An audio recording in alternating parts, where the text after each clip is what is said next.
infertility. Hypothyroidism, both clinical as well as subclinical, is very common and treatable cause of infertility, especially in the Indian women. Prevalence is as high as about 2 to 4%, especially seen in the reproductive age group. It affects the menstrual cycles, PCOS, poses miscarriages risk, and studies show pooled prevalence of approximately 28% in infertile women, with subclinical form being the more frequent.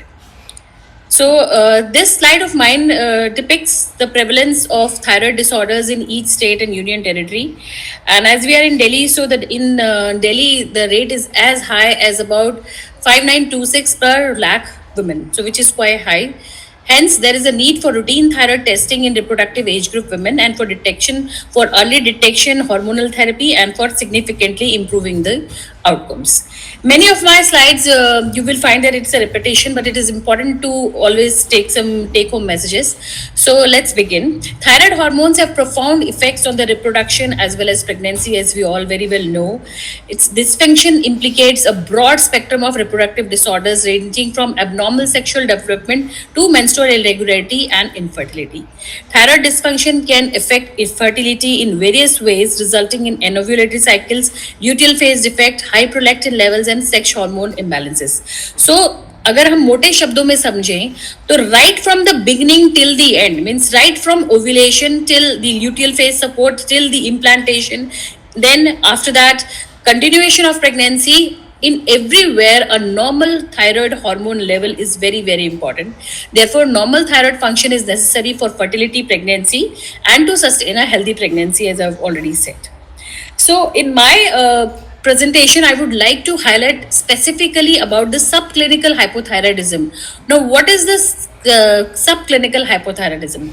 Classic definition of subclinical hypothyroidism is that TSH levels amongst the greater level of the upper limit of the normal range, which is about 4.5 to 5, within normal free FT4 levels. This is very important to treat subclinical hypothyroidism. It can lead to infertility, miscarriages, and adverse obstetrical as well as neurodevelopmental outcomes in the fetus. However, debate persists about the definition of subclinical hypothyroidism and the decision of when to screen and treat.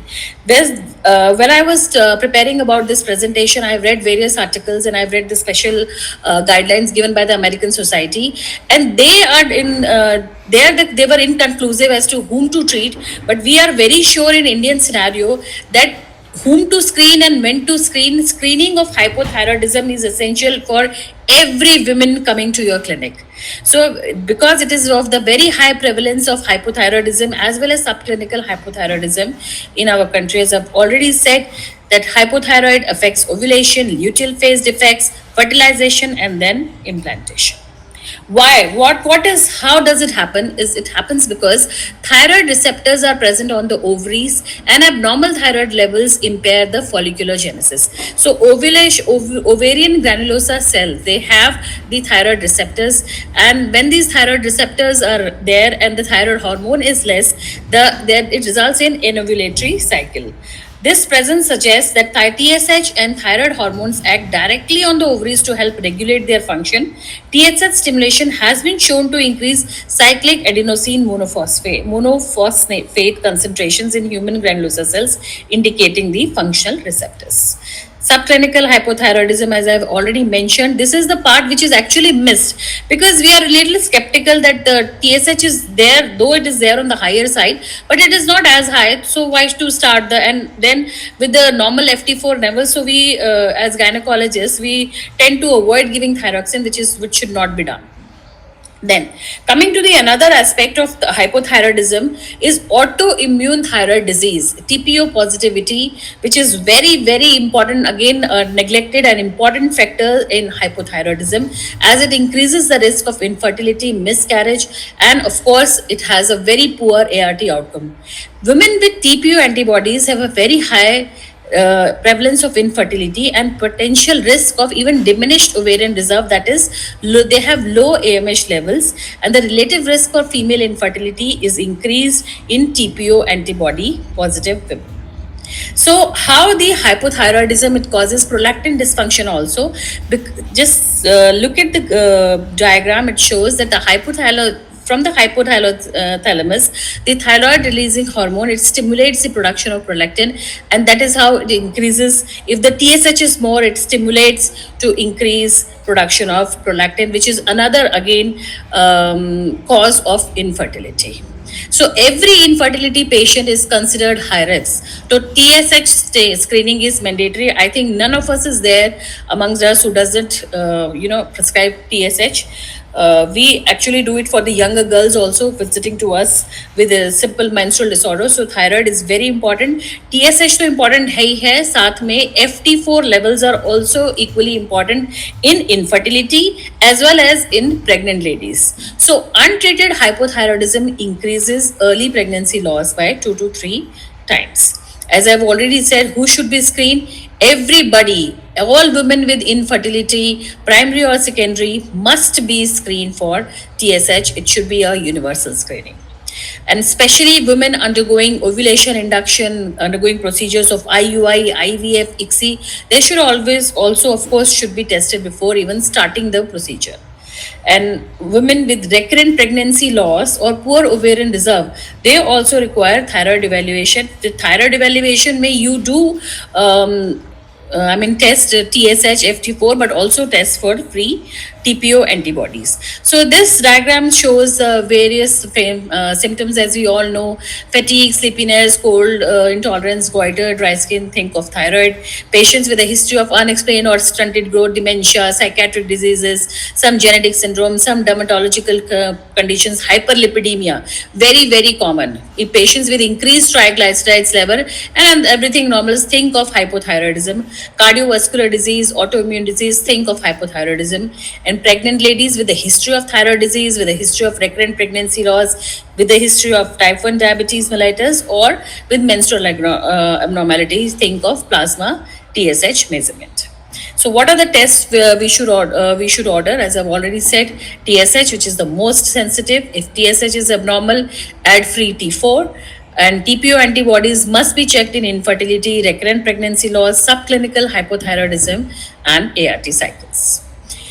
So in infertility workup, free T3 is not routinely required. And if the prolactin is high, as I've already explained, check TSH because hypothyroidism causes hyperprolactinemia.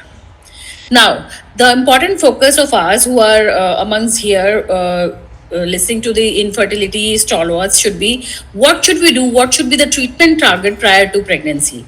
And that is, for a woman planning for conception or infertility treatment, TSH should be less than 2.5.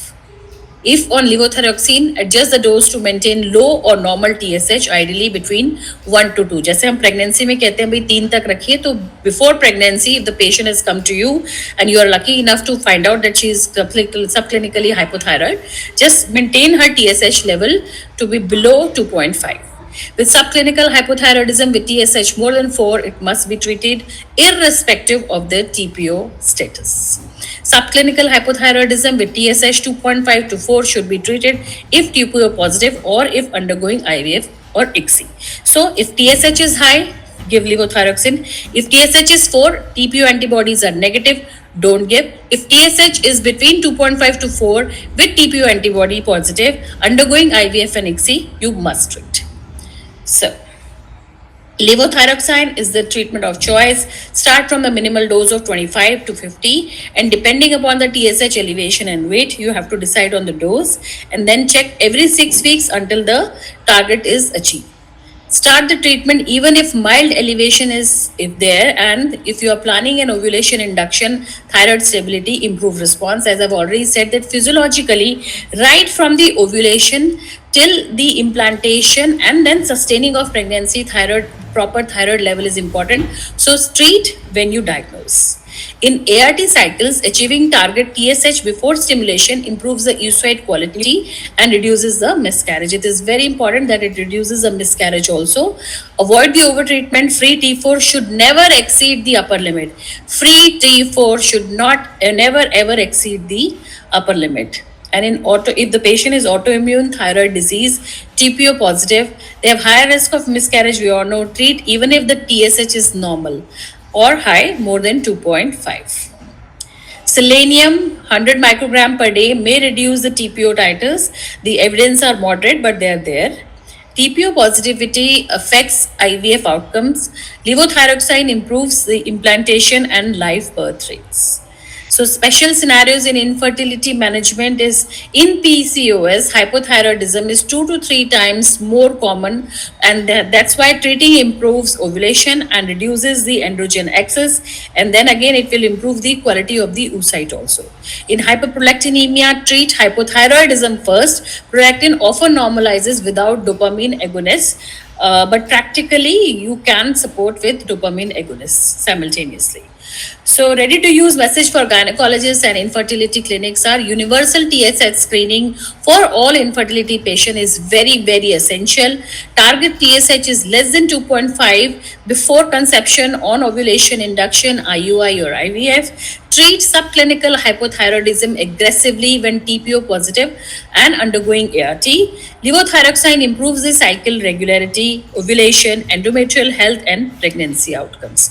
So, Mark, if for all the gynecologists who are listening to me, especially in this infertility clinic, the most important point which I would like to emphasize is do treat subclinical hypothyroidism also, and just remember the lower limit, that the upper limit of TSH should be less than 2.5. You have to maintain TSH to less than 2.5.